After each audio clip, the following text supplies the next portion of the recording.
Welcome to a special episode brought to you by YourTeen Magazine in collaboration with Cultivating Roots, where parenting meets the teen years head on. We are so excited that you have joined the conversation. And let's be real, those teenage years can seriously feel like a roller coaster. One minute you're making dinner with your teen, and the next they've literally slammed the door in your face and disappeared into their room. So tough. We are teen experts with a combined experience of over 3 decades and the co founders behind Cultivating Roots, an online platform dedicated to supporting parents navigating the ups and downs of raising adolescents in the 21st century.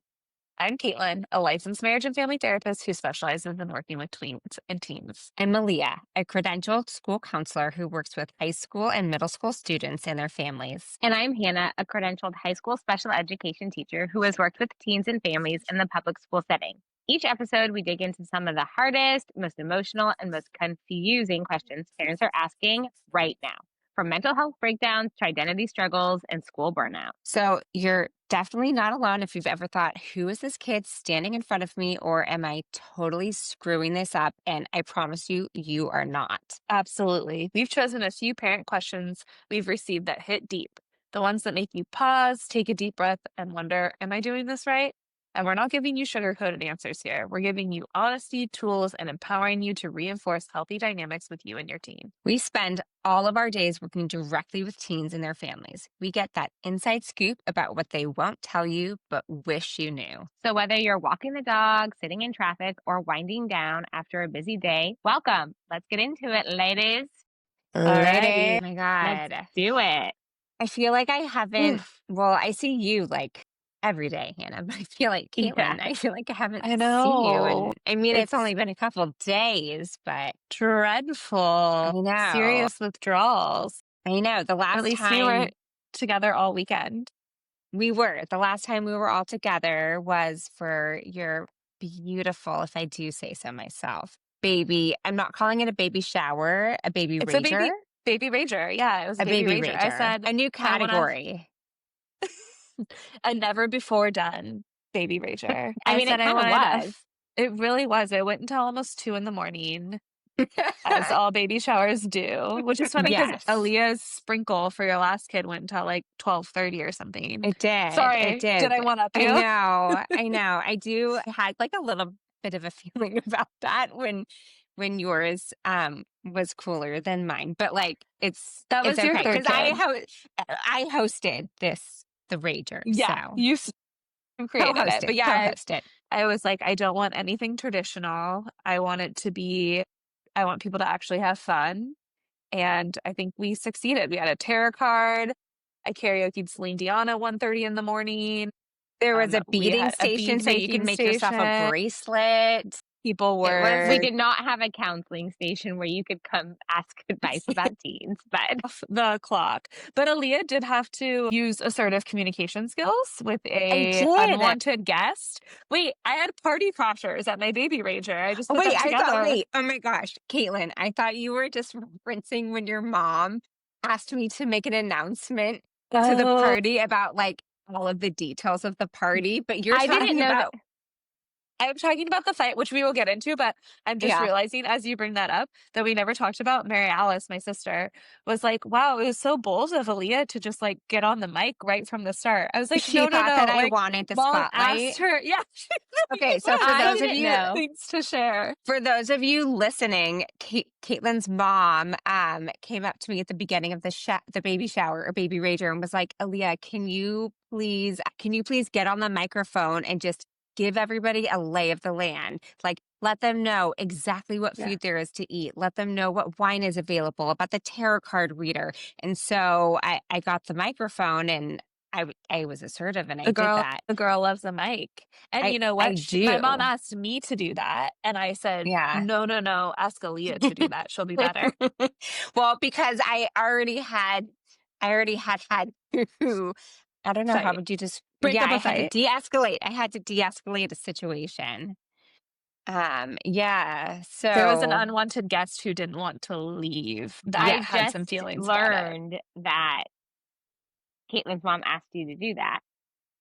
Oh, to make the announcement to everyone? Yeah, I was wondering why you You did thought like it. Mary Alice that I just like on my own felt the need to. I don't know. I She just saw was a like, oh, microphone that's, and couldn't stay away. yeah, I was like, I wonder how Yeah, that all I mean happened. that's how it happened. Oh my So bad. gosh. But yeah, the unwanted guest, it was a tough moment. It was right before or as everybody was arriving, and it was time for her and her family to leave because, the place we were at was closing down for our private event, and it was her birthday and she did not want to go. And I had to intervene, and I feel like I did a good You job did of trying Sounds to like you amazing. like did. placate her. I mean, her child was with her, her younger child, and I didn't want to make a scene, and I wanted to just like. And Get then them she had out. upset the manager of the place that we were at. The manager was crying. So It was tough. really sad. Yeah, It's really hard when you have such a huge baby rager that people are trying to crash your event. And they right? won't. But It's No. should wild. we get into some of the questions? Wait, Aaliyah told me before we Oh, started recording that your kid went to the principal's office, and I haven't heard this, so I need to hear I Oh, it. right. And know. then I can't. we'll get to questions. We'll get to Okay. I questions. can't believe I haven't told you this. Okay. So I guess actually it wasn't technically the principal's office. It just was like the office. But I'm at work yesterday and looked down at my phone and I have a text from my husband from Dwayne that's like, "Hey, I just got off the phone with the office at school. Judah got in trouble. He got sent to the office." And I was like, "What?" And then I see I have all these like it's like a missed call, a voicemail My from his God. school. And so I'm imagining the worst, and I called Dwayne right away. And actually, I'm really glad that he was the one who took the call. I feel like, Okay. and he did such a great job of handling it. But Good, Wayne. essentially, so our son is 6, and basically what happened is it sounds like he got frustrated about something, and instead of using, like a coping tool, he's only 6, so understand it's hard at times. He yelled at his friend and shoved him. And the teacher was like unclear about what was happening. It was a little chaotic. And so she just decided to send my child to the office so that she could create some separation and that Yeah. he could like calm down. And they had him call home and share what he did. Which is so interesting. I think that's an Yeah. interesting way. So your kid had to tell your husband what happened. Yeah. Yes. Yes. And he did. Interesting. And when I talked to his teacher, they had the same story. So He's very good at taking accountability for things he in a calm is. moment.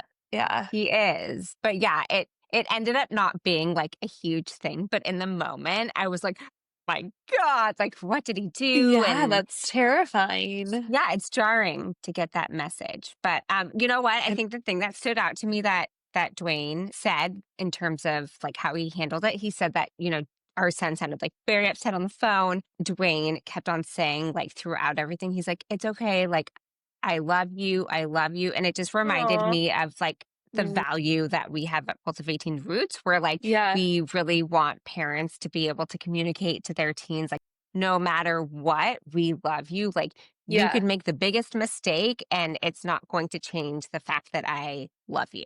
So I just was like, That's wow, like beautiful. using our, I love it. Using our strategy. course in real Maybe it's because life. you model it for him. Maybe. Totally. I also think of like just for the average parent, I always think about this when I call home because sometimes I have to call home and it's an emergency.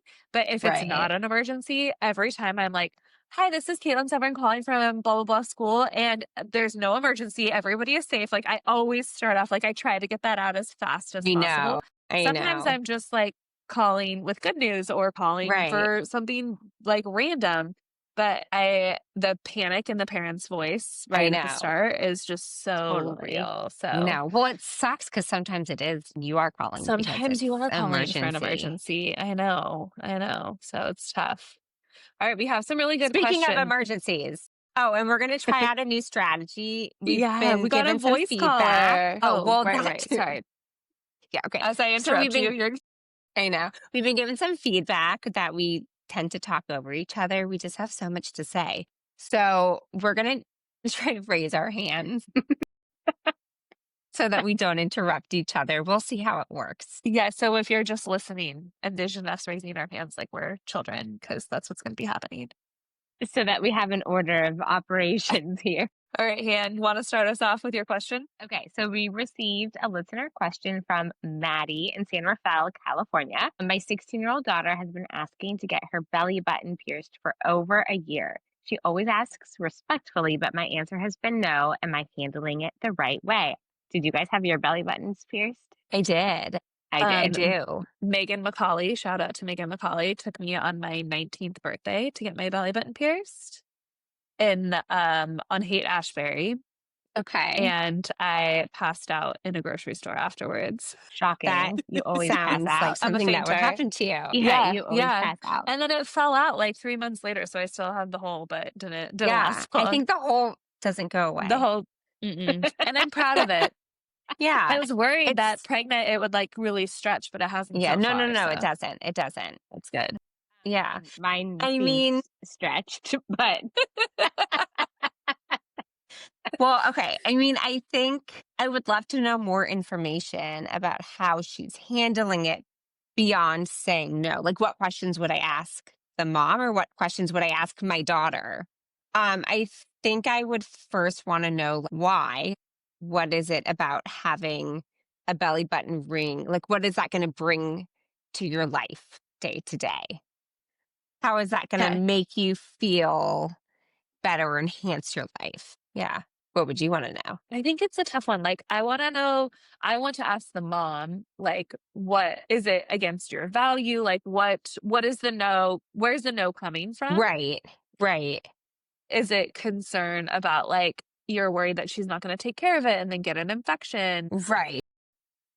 To me, piercings are like so temporary. Like, unless you're getting a gauge or like you have a bunch of face piercings or whatever. Or like a tongue ring seems a little bit more.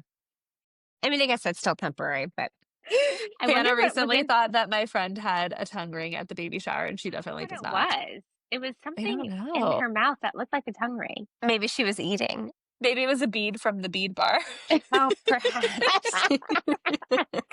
Okay, so values. Okay, Yeah. from the mom's perspective, does this not align with your family's values? Safety, like is she going to be able to Right. take care of it? The other thing I thought of is perception around what a belly button ring represents. Like, does the mom Oh, have yeah. some preconceived notion that like a belly button ring represents like being promiscuous or Yeah. like, I don't know, going out and drinking or making bad decisions?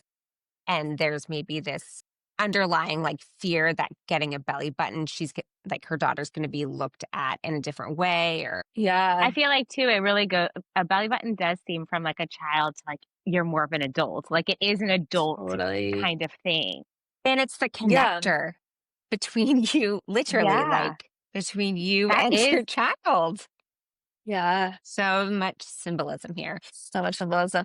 Yeah.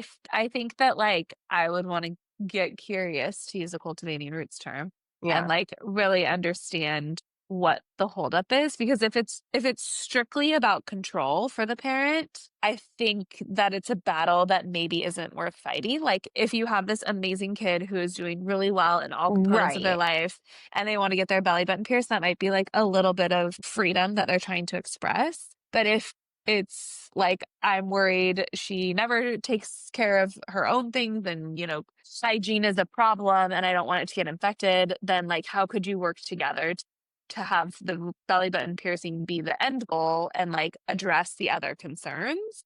Right. I don't know from my personal value system that I worry that a belly button piercing is like a bad thing necessarily. And if you're not into it, Yeah. she can wait till she's 18, but just know as a parent that she might be getting it when she's 18 anyways. And is this like a point of connection that is worth struggling over? And also the thing too, I think we already touched on it, but like piercings are something that can always be taken out. And so that's why I think piercings are not terrible, because Yeah. they can come out, and it's better than, wanting a tattoo, which is permanent. Yeah, And- it's temporary. And it's like, when you think about your kids when you're younger and you're like, oh, I'm going to pick and choose my battles, right? And so I feel like that's something that you can continue to apply when these things come up. Is this a Yeah. battle that I want to choose? Like, is this something that is actually unsafe? Like, why am I, like you said, get curious, like, why am I saying no? And if it's not unsafe and Totally. there isn't like a really good reason about why you're saying no, maybe it's not a battle that's worth fighting. Yeah. And maybe you don't want to just like say yes to everything. And it could Right. be, like we were saying, a goal, right? Like something that she's working towards and you could use as a motivator for other Right. things. What if you were like, you have to maintain like straight A's, otherwise you have to take it out, Oh, That could be a strategy. you know? yeah, I don't know how I Yeah, feel about that's an option. That's my favorite thing to say when people give me names I don't like for my baby. I say, well, that's an option. that's a good response for a But lot of things. for a lot of things, right? I don't know that it's the best choice, but okay, it feels a little intimidating. But it could be like these are our expectations in order for you to earn this reward. Oh, Should we try out the new tech? Let's see. We have a okay. caller question. Okay. Let's see if this works, guys. Hi, this is Jill calling in from Marin County, California. I have a 15-year-old starting her sophomore year of high school, and the dress codes are just so much more flexible these days. They're so much more open-ended than when I was in high school, and she really wants to go to school wearing crop tops and really short shorts, and it just seems very inappropriate for the school environment. But at the same time, I, want to give her body autonomy and not make her feel self conscious about what she wears and make her feel empowered in her own skin and in her clothing choices. It's just such a hard balance because I do want to also instill some sort of values in her and make sure she understands how to dress appropriately in different environments, which hopefully she can take with her as she continues in her schooling and beyond. So I just love your thoughts on this and how to navigate this. It just seems like such a delicate balance, and I'm not really sure how to approach it with her. Thanks so much. All right. Thanks, Jill. All right. What do you Okay. guys think You're about that back. one? Oof. It comes up all the time at school, the dress code, in terms of like, at least what I've experienced with students is female identifying students experiencing a lot more comments from staff about dress code violations than male students. Yeah, Yeah, I know. It's tough. it is tough. Hannah, as a teacher, what are your thoughts like in the classroom? Do you feel like it's a distraction? Do you feel like it's worth fighting over? So I have never, this is my 10th year working in the public school system, and I've never dress coded a kid.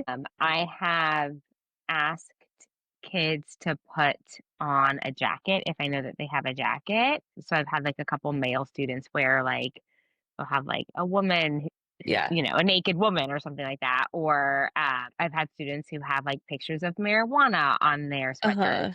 And so I'll ask them to turn it inside out Yeah. while they're in my classroom. And I let them know that if they were to go into another teacher's classroom with it and an admin were to see them, that they would probably, get in trouble for it. So my classroom is kind of the space to like, change it so that they don't get in trouble and in a, by admin. So that's what I've done. I've had a couple girls that have had like shirts that I'm like, I feel like are a little bit inappropriate. And so I've asked them, like, if they take off their sweatshirt, I'll be like, can you, I think it's a better idea that Yeah. you put it back on. But that's the extent that I have taken dress code I like that in because you're my coming. own space.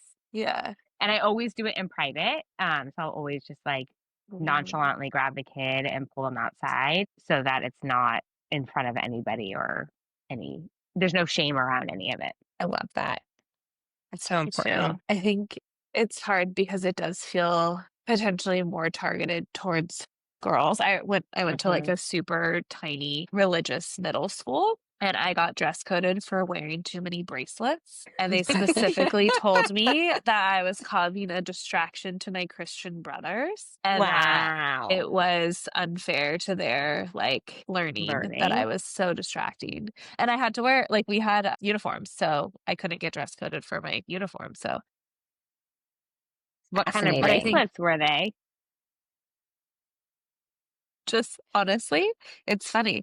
I had gone to like an all-inclusive resort. And so, you know how you get like a different wristband for every day? And like I kept them on because I was a seventh grader and that was cool. And then I Oh had my like God. some like friendship bracelets. Like it was right after summer. And so I had like all of my summer wears. Yeah. Maybe like a Live But Strong. probably, it was probably in the mix. It was just like a fat stack. Yeah. And Yeah. It didn't I even think that jingle, it always, sounds like. I don't feel like it jingled, but maybe it did. But apparently it was quite the distraction to my Christian brothers. I think that always stuck with me of like, why is it my responsibility to like not have my body be a distraction? So we definitely, and I appreciate what Jill was saying, like she doesn't want to shame her daughter or make her daughter Right. feel like her body is supposed to be hidden for other people's learning. But at the same time, you want your kid to learn like there's an appropriate way to be in different situations, right? If you're home and you Right. want to be in your comfy clothes, that's fine. But if you're in like a learning environment, you might want to be a little bit more professional. Right. I think of when we talk about swear words and how we help kids learn how to kind of code switch. Like maybe with your friends, you might say some words that feel totally fine or at home, like even with little kids, right? Like say poop, fart, butthole when you're at home, but don't say that at school. And so we're Yes. constantly helping kids learn like what's appropriate. I mean, with us, the three of us, if we're hanging out on a Friday night, the way we chat with each other is going to be very different than how we talk to each other at work. And Right. so to me, I think that is like the biggest lesson. It's not the way to take away the shame. Like as a parent, it's a way to take away the shame. Like, I love that you feel comfortable in that and you look amazing. And I want you to know like where it's okay to wear that kind of stuff and where you have to dress a little bit differently. And there's nothing wrong with the outfit or the clothes or your body, but it's just knowing the environment that it's appropriate to be in. Yes, Hannah has Yeah. raised her hand. I think too, like this is part of your teen exploring their identity, like clothes sure. and Yeah. their expression and all that. Like that is how they are finding out who they are in this world. And when they wear certain clothes, is the attention different? They maybe feel more mature in certain outfits. Right. And so I feel like it's also them like exploring that side of things too. It could be, related to that. Totally. And that I think is really important about like how you were saying on a Friday night, like that's one part of identity is on a Friday hanging out casually, whereas when we're at work, we're in a different setting and we're teachers. And so I think that's a really valid point. Yeah, like the outfit that I'm wearing right now when we record this podcast is not going to be the outfit that I wear to work tomorrow. Right. And I think that's a safe way of talking about it where it's not shaming your body. It's not saying you need to hide yourself. It's just helping learn like what you wear to the beach with your friends is going to be different than what you wear to school. What you wear on Friday night might be different than what you wear on Monday morning. And what Jill was saying is like, I want to instill these skills. And I think that's a way to have the conversation without saying like, you can't wear that. Right. No, I think that's a really good way to frame it. One thing that happened this week is that we work with a program and they come in and talk about like jobs and how to, they support kids for after high school in terms of jobs and stuff. And one of the things we talked about was dress code for jobs. And so this is also, I think, a time where you could talk about that with your teen. Like, what would you wear to a job interview? What would you, like that's going to be different than what you wear to the beach. Totally. And what's appropriate and what's not appropriate. So I had that thought because it came up this week in the classroom settings. Yeah, love it. Okay. So we got a listener question from Bianca in Tucson, Arizona. Okay, so recently discovered that my teen has been sending and receiving nude photos. We use a phone monitoring app, but I'm worried that pushing her will hurt our relationship. How should I handle this? Yikes. Your eyesight, they're worried that punishing her will hurt the relationship. What did I say? I know I should be wearing my glasses. What did I say? You said push. Okay, you know what? When I read that, I was like, this sounds strange. I'm glad that it wasn't like pushing. You're like, Hannah, what did you mess up on the note? Okay, that makes For the much more listeners, sense. Aaliyah cannot see. It's true. I do have glasses that I should be wearing and I don't. And it has caused me Well, quite a few problems. we're all doing our best. Okay, this is an Yeah. intense one, I y'all. Like, know. I it's know. hard because it's terrifyingly common I and know. it's It really, child really is. pornography and like super illegal and can get them into some really intense. I mean, a kid sending and receiving nude photos is exchanging child pornography and they don't get that. Like I have these conversations all the time. It's really scary. So I feel for you, Bianca. That's really intense. And I think this is a serious one that needs to be Yeah. addressed like pretty seriously. So we, in our online course, we have a module that's all about setting boundaries and fostering independence. And when we talk about fostering independence, we make it very clear that there's a difference when it comes to safety related boundaries. Yeah. So when we're talking about boundaries and independence, like we want to be setting boundaries and allowing some room for our children to safely explore. But when it comes to something that is safely related, there's not much flexibility or gray area there. And Yeah, this is one of those things because the totally. consequences are too serious. And so I think that it's really important that you have an open, honest conversation with your teen about what the legality is around having and receiving and sending these kinds of photos. Yeah, it's interesting, just like the order of these questions of like a belly button Right. piercing and I dress I was know. coding gonna and say, I was gonna say, belly button sounds great at this I point. know. I know. And I think like I don't think that this is something where I mean this isn't like you shouldn't punish your yeah, child for this. This is a learning experience where you want to provide guidance and support and you want them to trust you. And if you're punishing them and if you're like judging them, you're only going to push them further away.